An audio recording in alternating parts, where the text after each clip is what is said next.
Sean in West Wareham, Massachusetts. Hey, Sean, what's up? How you doing, Tom? Good. I think you're doing a marvelous job, although I don't believe that you have to continue with this fear of Trump winning. I cannot believe that in the United States, in the 21st century, thinking people with any education at all can give any credence to the possibility that Trump is going to be our president. Sean, I don't know how old you are, but I remember 1968 and I remember 1980. And I remember, us very smugly saying there's no way Richard Nixon's going to get elected president. John Kennedy creamed him in 1960, and he's, a discredited crook, and everybody knows it. And sure enough, in 68, he walked away with it.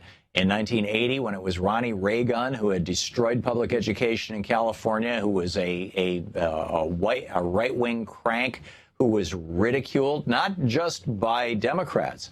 Republicans didn't like Ronald Reagan. Republicans thought that he was too extreme. They called him Ronnie Reagan.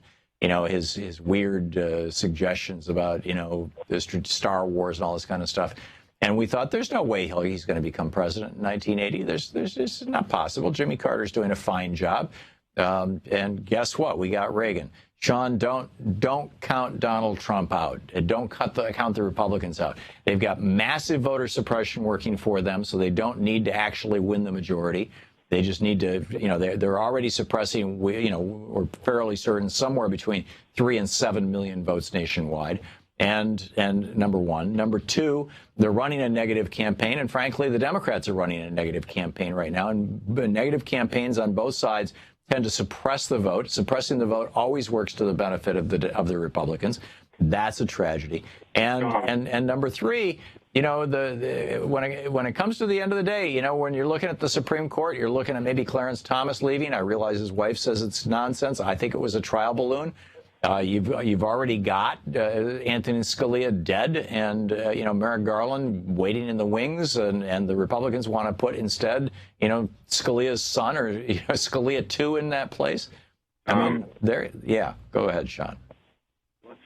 Let's look on the other side of things. You say you don't know how old I am. I'm old enough to be your older brother. Okay. We've been doing the same kind of radio for 20 years. I have, anyway. Mm-hmm. I think that we should turn things to the point where we look at what we've got to build on and what we have built and get the people thinking hopefully and strongly and emphasize we the people, not continuing to talk about fear. We cannot sell the new progressive movement on fear. Yeah, I agree with you. Sean. And that was my critique. Frankly, I'm guilty of this too. Okay, you're absolutely right. I'm talking about, oh my God, look out for Donald Trump. There actually is something to be concerned about there. But I firmly believe. Thank you, Sean, for the call. You're spot on.